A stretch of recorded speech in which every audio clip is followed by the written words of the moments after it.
Voilà, messieurs, dames, bonjour. Pour la vidéo qui suit.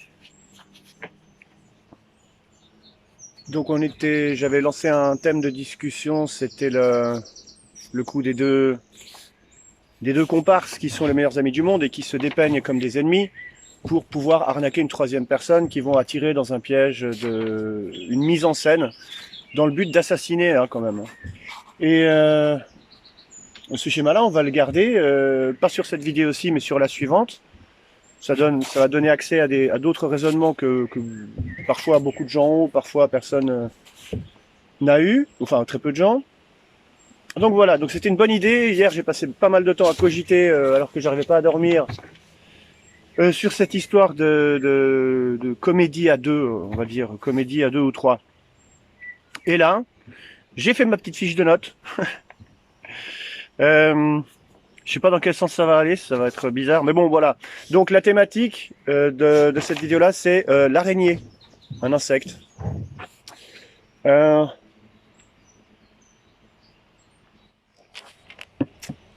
que je trouve une excuse pour présenter le truc en fait. Je suis parti de mon examen de Pirco, là, ma soi-disant mère, qui ne l'était pas, et qui était, comme je le dis, très très haut gradé dans les ordres de sorcellerie, peut-être, voilà, il y a différents noms pour ces différentes écoles, grosso modo pour nous c'est du satanisme, et c'est bien normal. Donc la thématique de l'araignée, alors, pour vous donner un exemple, on a cet artiste qui s'appelle, non mais ça s'invente pas quoi, Louise Bourgeois. Ça s'invente pas, ça s'invente pas. Mais cette dame Bourgeois, elle a quand même réussi alors elle en a fait plusieurs, elle en a fait une série, je crois qu'il y en a 20 ou 10, je sais rien. Une araignée, donc de 3 mètres de haut, qu'elle a réussi à vendre 40 millions de dollars. De dollars, ouais, des dollars. Et comment est-ce qu'elle a appelé cette araignée, Madame Bourgeois? Son araignée à 40 millions de dollars, elle l'a appelée Maman. Et la collection, elle a appelé ça Ode à ma mère. Bon, on rigole un peu, mais c'est pas vraiment drôle. Alors déjà, on va considérer que l'araignée, c'est l'insecte qui dévore le mâle après l'accouplement, hein, déjà. Et moi, je prenais ça, mais dis donc, j'ai réussi à tout faire sauf à garantir la météo. Elle a exposé une de ses statues, sculptures, devant le Conseil fédéral en Suisse. Elle a fait ça dans plusieurs pays, mais moi, je me rappelle très bien de l'année où elle avait fait ça. J'étais là quand même impressionné. Donc là, c'était l'affirmation d'une domination féminine, pour le moins castratrice, vu qu'elle dévore son mâle. Faut voir les symboles, faut lire les symboles comme pour ce qu'ils sont. Devant le Conseil fédéral. C'était le début de nos emmerdes. Hein. Je crois qu'on était vers, je sais plus quelle année, je peux, peut-être 2009, j'en sais rien. Vous pouvez vérifier ça sur Wikipédia, vous tapez Louise Berger Maman. Et là, vous aurez donc la fiche Wikipédia de ces sculptures, avec tous les endroits d'exposition, avec les années et les dates. Est-ce que c'est vraiment intéressant? Je ne sais pas. Donc, ensuite, dans la liste qui a fuité des membres 2023 de Bohemian Grove, liste que j'ai eue, que j'ai vérifiée, c'est-à-dire que j'ai pris un échantillon dedans, j'ai vérifié chaque nom, etc. C'est bien une liste véritable, hein, ça correspond, les profils, etc. En consultant cette liste, j'ai eu contact avec... enfin, j'ai retrouvé des traces de ma famille maternelle, supposément. Donc, elle est on ne peut plus vrai. Bohemian Grove, c'est pas le logo, mais c'est c'est un logo qu'ils mettent chaque année en avant comme une espèce de flyer d'invitation, si vous voulez. C'est écrit bien souvent You weaving spiders do not come here, ce qui veut dire vous les araignées qui tissent des toiles ne venez pas ici. Alors on est dans le registre satanique, donc il faut forcément le prendre à l'envers. On ne met pas sur le logo de son assemblée, de son association, de son club, de son machin, autre chose que ce qui est à vous. Donc s'il y a le mot spider dans le logo Bohemian, c'est bien que l'araignée fait partie de leur truc. En l'occurrence, c'est l'étomine. C'est ce que j'essaie d'expliquer. Les gens me disent, oui, mais non, c'est pas possible. Autant d'hommes n'accepteraient pas d'être dirigés par une femme. Alors, j'ai jamais dit une, j'ai dit un club, justement, une toile d'araignée. Et je pense que c'est assez logique si on est chrétien, puisqu'on constate que Babylone, Babylone l'a prostituée, la mère de toutes les impudicités. Donc on a ce schéma top-down de domination féminine castratrice. Ça voilà. Et le logo de l'araignée colle parfaitement. On est d'accord. Enfin, j'espère. Vous n'avez pas le choix de toute façon. Là, j'ai les idées qui filent et qui m'échappent. Ouais, donc il y a le passage. Alors, je l'ai pas encore lu. Moi, je suis en train de lire le Coran. Je suis arrivé à la moitié. Mais j'ai entendu quelqu'un citer un verset, soi-disant, je vais vérifier, qui dit donc c'est pas texto, mais qui invite le musulman à aller se battre donc contre un certain type d'ennemi et qui lui dit mais n'aie crainte parce que sa défense est comme une toile d'araignée. Donc très facile à percer. Mais notez que c'est intéressant, toile d'araignée. Il y a aussi l'internet qui est un web, etc. Et ensuite, dans le même passage, et il te combattra depuis derrière les murailles. Donc on a bien affaire à un ennemi lâche, faible, peureux, et qui opère par le piège, par des choses d'une dimension sexuelle, parce que en psychologie de base, enfin genre peut-être populaire, hein, on a tendance à rapprocher, ça y est il pleut, l'araignée de l'arachnophobie de problèmes relatifs à la sexualité, je sais plus, avec ses parents, un truc comme ça, j'en sais plus rien. Et ah mais non, mais c'est pas possible, il pleut sur mon téléphone, ah mais non. Bon, je vais finir comme ça, hein, parce que je n'ai rien à taper. Voilà, poussez-vous. Bon chacha, ouais, qui sont sortis les chachas. Aïe, oh les orties. Alors, je m'en tape, moi je reste ici, je fais mon discours, voilà. Ensuite, sur Bohemian Grove, vous avez donc l'araignée qui fait partie du truc. Et aussi la chouette. Alors la chouette, c'est leur... enfin, on sait que ça fait partie de leur iconographie. On retrouve la chouette sur le billet de 1 $, de façon cryptique, là, toute petite, toute cachée. Les gens, ils rigolent. Ah, pourquoi ils ont mis une chouette? Alors déjà, c'est un rapace de nuit. Donc on retrouve une dimension, je dirais, pas de lâcheté, mais c'est pas un rapace de jour, quoi. C'est un rapace de nuit. Qui sert de la nuit pour frapper sa cible sans qu'on le voit, sans laisser de traces. Voilà. Lilith, qui est une divinité juive qui dévore les enfants la nuit, c'est quelque part une chouette. Puisqu'elle a des serres de rapaces, des ailes, et qu'elle opère la nuit. Donc là, on a, s'il fallait un seul rapace, c'est celui qui frappe la nuit, c'est Lilith, et ça c'est une chouette. Voilà. C'est toujours par la logique, hein, on fonctionne par soustraction, par élimination. Donc on a une dimension pour le moins de pédérastie, voire d'anthropophagie incestueuse, enfin bref, ça s'arrête pas. Et c'est ce qu'on constate dans les membres de ce genre de club, hein, on est là-dessus. Donc l'araignée, la chouette... Ah bah je vais reprendre mes notes en fait. Ouais, je suis désolé, moi j'étais là, ouais, je me suis préparé, c'est super, et puis hop, il me pleut sur la gueule. Ah, c'est génial. Et là je trouve plus ma liste. Forcément, parce qu'il faut tout déplacer. Hop. Ah ouais, Louise Bourgeois, machin, truc bidule. Alors ensuite, oui, alors donc pour les gens qui disaient que... Ah mais non, un club d'hommes aussi puissant n'accepterait jamais d'être dirigé par des femmes. Alors déjà, c'est une remarque sexiste. Ensuite, le réseau de l'araignée, justement, fonctionne sur la pédérastie, donc va asservir les hommes par le viol dans des réseaux quand ils sont jeunes à la volonté matriarcale d'une araignée. Tu peux pas la décrire autrement que ça. C'est une araignée, quoi. Elle est poilue, c'est l'arachnophobie, t'as les restes du trauma, tu vois, sexuel dans ton enfance. On est parfaitement dedans, hein. Donc pour moi, de savoir qu'il y a une bande de... Excusez-moi, pardon. Je vais couper ça au montage. Oh mais merde, il pleut, mais c'est pas possible, putain.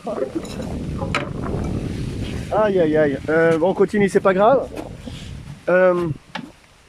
Le symbole de l'araignée est parfait pour exprimer la domination sur un club de mecs déviants sexuels, à tendance homosexuelle, qui sont connus pour beaucoup boire et faire pipi partout dans la forêt. Ça, c'est eux-mêmes qui le disent. Donc on s'imagine bien, vous savez, le symbole du pipi dans la forêt, quand dans un registre pédéraste, ça veut clairement dire abus des petits garçons.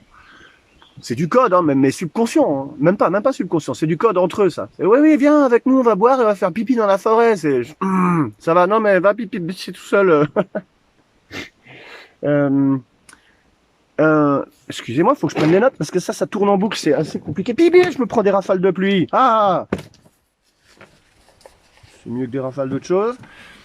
Cannibalisme pédéraste, nanani, nanana. Donc pour ceux qui disent que c'est... Alors déjà, bon, c'est pour répondre à ceux qui disent que c'est inimaginable d'avoir des femelles hyper puissantes qui dirigeraient sur autant de mâles déviants. Alors non, c'est complètement logique si on prend le contexte réseau pédéraste, etc., etc. Ensuite, je me permets de citer von der Leyen, hein, à la tête de la prise de décision européenne, y compris Eurogène fort. Là, vous l'avez, votre folle barge qui se prend pour la reine des cieux. Et justement, Babylone l'a... Faudra que je coupe au montage. Babylone l'a prostituée, mère de toutes les impudicités, c'est vraiment ça. On est pile dedans. Et là, c'est une domination matriarcale. Enfin, matriarcale, on a envie de dire féministe. Donc, vous voyez, l'Occident, on va revenir sur la prochaine vidéo, sur l'histoire du club A2, A3, là, qui fait des arnaques et des petits spectacles. Le fait d'accuser les communistes d'être des féministes atroces, alors qu'en fait, le pire féminisme, castrateur, anthropophage, pédéraste, criminel, tout ce que vous voulez, ben c'est ici en Occident qu'on la domination occidentale, elle fonctionne comme ça. Hein. Donc pas étonnant si vous avez des gens influents dans la résistance, dans la guerre de libération, qui aient affaire toujours à des symboles féminins très forts qui s'opposent à eux par la manipulation, etc. Donc rien de surprenant d'avoir un club de petits garçons qui font pipi, qui soit dominé... Allez, dégage-toi! Qui soit dominé par... là, je vais vous montrer un peu le club, là. Qui soit dominé par de la... Ah, mais je peux pas inverser la vidéo pendant que ça tourne, c'est chiant. Alors... Enfant, machin... Ensuite, ouais... c'est ridicule comme exemple, mais c'est néanmoins nécessaire de le citer. Donc Spider-Man, vous avez là le concept d'un homme qui se déplace sur une toile d'araignée finalement, et c'est symbolique, c'est-à-dire que Babylone, sa maman, la prostituée, là, pardon, elle fonctionne avec un réseau de prostituées. On peut pas dire le mot vulgaire, c'est vraiment très embêtant parce que le mot il est plus court. Un réseau de nanas féministes combattantes qui sont très généralement prostituées, accessoirement, symboliquement, qui fournissent, si tu veux, la petite franc-maçonnerie locale pour ceux qui ont décidé d'être directement soumis à la reine la plus puissante. Bohemian Grove. Bohemian Grove, ce sont tous des Spider-Man. Des mecs qui se déplacent dans la société avec un petit réseau secret qu'ils reconnaissent très facilement et qui est composé de prostituées. Ça, c'est la toile d'araignée. Hein, c'en est une en tout cas. Donc Spider-Man, vous avez ce blockbuster super-héros que tout le monde a connu dans les années 70, 80, voilà. Qui exprime exactement ça. Donc un homme soumis qui est complètement pris dans ce féminisme infernal. Donc vous voyez que quand les Américains font de la parano anticommuniste, ils sont en train de faire ce petit jeu, quoi. C'est eux les communistes, là, dans le sens féministe, atroce et infernal et athée. C'est eux. Enfin, athée, on peut pas le dire, puisqu'ils ont un dieu, c'est le diable. Voilà, je crois que là, j'ai un peu fait le tour.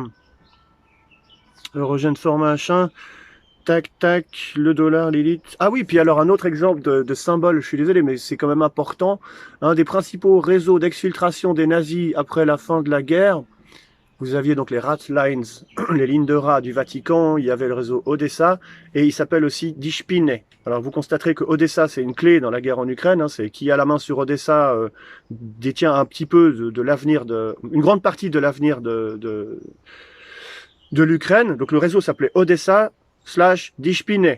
Et on n'est pas trop sûr de dans quel sens ça allait, à gauche, à droite. Mais Dishpine, c'est l'araignée, hein. Donc voilà, un des réseaux les plus importants s'appelait effectivement l'araignée. Donc on imagine bien qu'ils ont eu recours à ce réseau-là, Bohemian Grove, pour exfiltrer du nazi. Et ça se confirme quand tu regardes la liste Bohemian. On est vraiment là-dedans. Là, ça fait 14 minutes. Il faudrait essayer de rester en dessous de 15-16, parce que sinon ça fait des fichiers de 500 mégas au minimum. Moi, ça m'embête de traiter ça à cette vitesse. Enfin, ça traîne, c'est pas facile. On va faire des trucs super condensés. Donc j'espère... Alors là, évidemment, c'est brouillon. Ça ressemble à une toile d'araignée. Il n'y a pas un axe temporel clair dans le discours, c'est juste des points qui sont reliés les uns aux autres. Et donc, pour moi, l'hypothèse que je pose, je subodore, je suppute et j'affirme. Mais affirmer, j'ai un peu de peine, mais bon, tous les éléments sont là. Ah oui, j'ai un autre exemple à vous donner. C'est que oui, Bohemian Grove est effectivement, moi je le dis, dirigé par cette, et c'est ce que dit la Bible, par cette femelle avec tout son réseau de femelles prostituées sataniques, des femmes du diable, si vous voulez, des fiancées du diable. Et ils appellent ça Mother of Darkness. Hein. J'en ai montré une l'autre jour, c'est Barbara Marx, je sais plus comment, Henderson, je sais plus quoi, sur le montage que j'ai fait avec Maffezoli. Ça, c'est une grande prêtresse satanique. Elle est habillée rouge et noir avec son collier en or. Ça, tu peux pas faire mieux. Hein. Et en plus, elle est là, il faut créer, enfin bon, le délire qu'elle a fait qui était complètement fou. Voilà. Je termine sinon sur cette petite anecdote marrante, c'est on dit pousser des cris d'orfraie pour le mec qui gueule pour rien, hein, qui crie au loup et qui ne le voit jamais. Et en fait, c'est clair et net que c'est une erreur, mais c'est une erreur très révélatrice, parce que l'orfraie, c'est le pigargue. Le pigargue? Ouais, pigargue, c'est-à-dire l'aigle royal, en fait. Donc lui, il fait peur à personne, il a un cri majestueux, il vole de jour, il exprime la noblesse, la puissance, etc. Bon, t'as pas envie de te le prendre sur la gueule, mais quand tu l'entends, t'as pas envie de partir en courant non plus. Ça, c'est, pas que je me trompe, l'orfraie, l'ancien terme pour le pigargue. Mais par contre, si tu entends la nuit dans la forêt une chouette effraie, qu'on appelait tout simplement l'effraie, eh bien, là, tu te fais caca dans le pantalon la nuit si tu l'entends. Ça, c'est sûr. T'as qu'à écouter. Bon, c'est difficile à trouver une effraie adulte sur YouTube. Moi, j'ai trouvé des bébés, tout ça. Mais c'est clair et net que l'expression parlait effectivement de l'effraie et qu'après, ça a switché.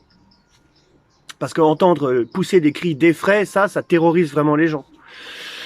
Et eh bien, la chouette effraie, c'est le symbole du billet de 1 $, le petit truc là. Et puis, ben, le pigargue, c'est l'animal emblème des États-Unis. Donc, pousser cette expression, pousser des cris d'orfraie, pousser des cris d'effraie. Il y a une erreur dedans et je trouve ça très intéressant. C'était juste l'anecdote. Ouais, je vous fais des gros bisous. Et puis, on se revoit pour la prochaine qui va être très intéressante, beaucoup plus structurée, politique et casse-bonbons. À plus dans le bus.